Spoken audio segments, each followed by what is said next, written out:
प्यारे विद्यार्थियों, SV children academy Rawla मंडी के शिक्षण संस्थान के इस ऑनलाइन प्लेटफॉर्म पे आप सभी का स्वागत है। जैसे कि आपको पता है, आपको लगातार वीडियो प्रोवाइड करवा रहे हैं और विषय सामाजिक विज्ञान कक्षा 8 के आप विद्यार्थी अध्याय 1 उसका नाम है कैसे, कब और कहां। इसका पार्ट नंबर 2 लेके आए। इससे पहले पहला पार्ट मैंने आपको बता दिया, एक वीडियो आपने देख लिया होगा और समझ भी लिया होगा और किताब में आपने इसको पढ़ लिया होगा। अब दूसरे पार्ट में बात करेंगे हम अवधियां कैसे तय करते हैं, समय कैसे तय करते हैं, हमारे भारत में किन किन का राज हुआ, कैसे कैसे समय बीता, उनके बारे में बात करते हैं। जैसे देखिए, भारत में अंग्रेजों के आने से पहले, अंग्रेज आए थे भारत में, आने से पहले हिंदू और मुस्लिम अधिपत्य था। कभी हिंदू राजा बनता था, कभी मुसलमान राजा बनता था। कई जगह मुसलमानों का राज था और कई जगह हिंदुओं का राज था। और फिर कौन आ गए? अंग्रेज आ गए। अंग्रेजों के बाद भारत में सबके साथ अंग्रेजों ने क्या किया? अत्याचार किया। जैसे अंग्रेज आ गए, न उन्होंने हिंदू समझा न मुसलमान, सब राजाओं को हटाकर अपना अधिकार कर लिया। सारी चीजों पर अंग्रेजों ने क्या कर लिया? अधिकार। देखो अवधि चल रही है ना समय, पहले हिंदू राजा थे, फिर मुसलमान राजा हुए, फिर हिंदू राजा आए और फिर अंग्रेज आ गए। मील एक इतिहासकार है, मील एक दार्शनिक है। मील ने कहा कि, इसने क्या कहा कि भारतीयों को ज्ञान नहीं है, कोई शिष्टाचार नहीं है। ये अंग्रेज कहां से आए थे? यूरोप से आए थे। ध्यान रखना, यूरोप वासियों को बहुत ज्ञान है, यूरोप वासियों में अच्छी शिक्षा है, यूरोप वासियों में क्या है कि अनुशासन है, सारा कुछ।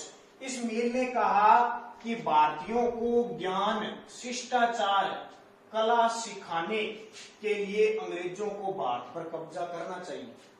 यानी जब तक भारत पर कब्जा किया नहीं था, तब ये कह रहा है कि भारत पर कब्जा करना चाहिए ताकि हिंदुस्तान प्रगति कर सके, ताकि हिंदुस्तान यानी नई नई उन्हें कला सिखाई जाए, उन्हें शिष्टाचार अनुभव सिखाया जाए, ताकि वो क्या कर सके? प्रगति कर सके। इससे क्या है? अवधियां बढ़ी।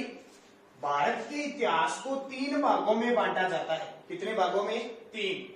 एक तो प्राचीन काल, सबसे पहले जब क्या लिखा जाता था? पत्थरों पे लिखा जाता था, पत्तों पे लिखा जाता था। मध्यकालीन, नाम सुना आपने? अकबर, महाराणा प्रताप और ये सारे, ये मध्यकालीन में आ गए।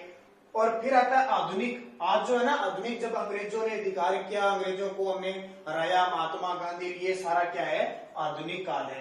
तो हमारे भारतीय इतिहास को तो 3 भागों में बांटा जाता है, लेकिन अंग्रेजों ने इसको कैसे बांटा है? अंग्रेजों ने 3 भाग बांटे। पहले हिंदू थे, फिर मुसलमान हुए, फिर हम आ गए और भारत को क्या कर दिया? गरीब कर दिया, लूट लिया, सारा 3 भागों में बांट लिए। अब अंग्रेज हमारे भारत में आए, सारी चीजों पर अधिकार कर लिया, राज करने लगे। उसको हम क्या कहते हैं? औपनिवेशिक। क्या कहते हैं? औपनिवेशिक। बहुत बार नाम सुना आपने, औपनिवेशिक है, उपनिवेश है, ऐसे नाम सुने, ठीक है, 7वीं क्लास में, 6ठी क्लास में। ये क्या होता है? तो देखो, औपनिवेशिक का अर्थ है जब एक देश दूसरे देश के दबदबे से इस तरह राजनीतिक, आर्थिक, सामाजिक, सांस्कृतिक बदलाव आते हैं, वो क्या कहलाता है? औपनिवेशिक काल कहलाता है। देखो, जैसे हमारे भारत पर अंग्रेजों ने अधिकार किया था ना, तो पहले तो हमारे राजा हुआ करते थे, अब अधिकार किसका हो गया? अंग्रेजों का। अंग्रेजों के गवर्नर जनरल और सारे बन गए, तो वो राजनीतिक हो गया। आर्थिक, सारा पैसा रुपया कैसे कमाते थे हम, कैसा तरीका था हमारे पास था, अब अंग्रेजों के हाथ में आ गया। अंग्रेज जो चाहते थे वैसे पैसे का इस्तेमाल करते थे। सामाजिक, समाज बदल गया। पहले तो हम हिंदू अपने मंदिरों की पूजा करते थे और करते थे, अब अंग्रेजों ने क्या है कि आपको एक ही काम करना है, ईसाई धर्म का पालन करना है। मंदिर में जाते थे तो टैक्स लगा देते थे, मस्जिद में जाते थे तो टैक्स लगा देते थे। ऐसे करके अंग्रेजों ने क्या किया? हमारे समाज पर भी क्या अधिकार कर लिया। अंग्रेजों ने कहा जैसे हम कहेंगे वैसा करना पड़ेगा। सांस्कृतिक बदलाव कैसे हुए? हमारे जो रीति रिवाज है, त्योहार बनाते हैं, क्षेत्र है, भाषा, पहले हम क्या बोलते थे? संस्कृत बोलते थे और हिंदी बोलते थे। अंग्रेजों ने कहा आप अंग्रेजी सीखिए। क्या सीखनी है? अंग्रेजी सीखिए। तो भाषा पर भी किसका अधिकार हो गया? अंग्रेजों का। तो जब एक देश दूसरे देश के दबदबे से इस तरह के राजनीतिक, आर्थिक और सामाजिक, सांस्कृतिक बदलाव आते हैं, वो क्या कहलाता है? औपनिवेशिक कहलाता है। पेपर में आएगी कि औपनिवेशिक का अर्थ क्या होता है, बताइए। ठीक है, ऐसे प्रश्न आएंगे। भारत के इतिहास को 3 भागों में बांटा गया, कौन कौन से? प्राचीन, मध्यकालीन, आधुनिक। ठीक है, बात समझ में आ रही है ना आपको? आप साथ साथ में आपकी किताब है ना, जो जिससे लिखा हुआ है आपकी किताब में, हम अवधियां कैसे तय करें, आपको मैं दिखाता हूं, वैसे वैसे आप साथ साथ में पढ़ते जाना। ये देखो, हम अवधियां कैसे तय करते हैं, इसमें जो मेन बातें थी मैंने आपको बोर्ड पे बता दी, इसको एक बार आप क्या करोगे? पढ़ोगे। फिर देखो, इसमें थोड़ी थोड़ी पढ़ लेना। औपनिवेशिक क्या होता है, ये मैंने आपको इसमें सीधा सीधा बता दिया, औपनिवेशिक ये होता है। इसको आप पूरा पढ़ोगे ना तो आपके दिमाग में सेट आ जाएगा। अब आगे देखिए, एक बात मैंने आपको कल बताई थी कि ये अभिलेख क्या होते हैं, अभिलेख कैसे तैयार किए जाते हैं, इनके बारे में। क्योंकि आपकी किताबें नई आई है, किताबें थोड़ी नई आई है ना, तो अलग टाइप की किताबें हैं, तो उनको किस हिसाब से पढ़ना है वो आपको बताया जा रहा है, ताकि आपकी पढ़ाई खराब न हो, क्योंकि आपको घर पे सीधा नहीं पढ़े जा सकते। देखो, प्रशासन अभिलेख तैयार करता है, प्रशासन अभिलेख तैयार करता है।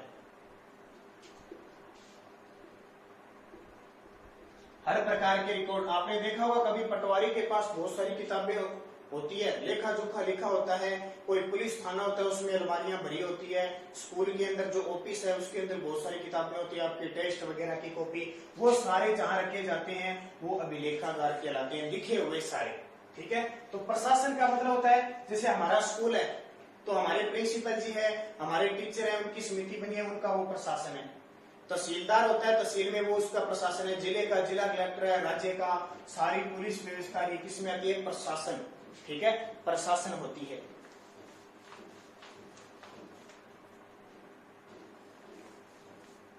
तो क्या होता है कि प्रशासन अभिलेख रखती है कैसे? राज्य की रिकॉर्ड, नियम, नीति, तरीके, शासन व्यवस्था की जानकारी का संग्रह कर उन्हें तैयार करती है। ठीक है, उन्हें क्या करती है? तैयार करती है, और एक जगह अलग अलग क्षेत्रों में रख दिए जाते हैं, ताकि कोई भी कार्य संचालन किया जाए उसके हिसाब से किया जाए। अंग्रेजों के समय में भी यही होता था। अंग्रेजों के समय आधुनिक तरीके से शुरू हुआ, आधुनिक तरीके से शुरू हो। ठीक है, आधुनिक तरीके से अंग्रेजों के समय क्या हो गया था? शुरू हो गया था। जैसे तहसील का दफ्तर है, कलेक्टर का कलेक्टर कार्यालय है, कमिश्नर के दफ्तर है, प्रांतीय सचिवालय, कचहरी, सबके रिकॉर्ड उनके रूम में रखे जाते हैं, मैंने आपको बता दिया। और बड़े बड़े अभिलेखागार संग्रहालय बनाए जाते हैं, वहां रखा जाता है।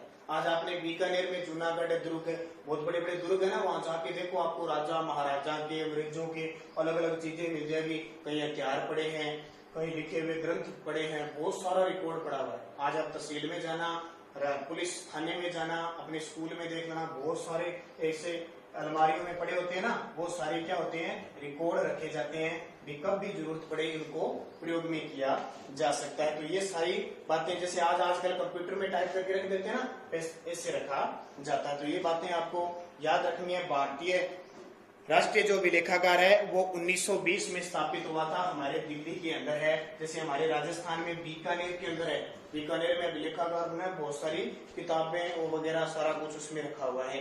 तो ये ध्यान रखना। अब आपसे पूछे कि राष्ट्रीय संग्रहालय कहाँ पे स्थित है?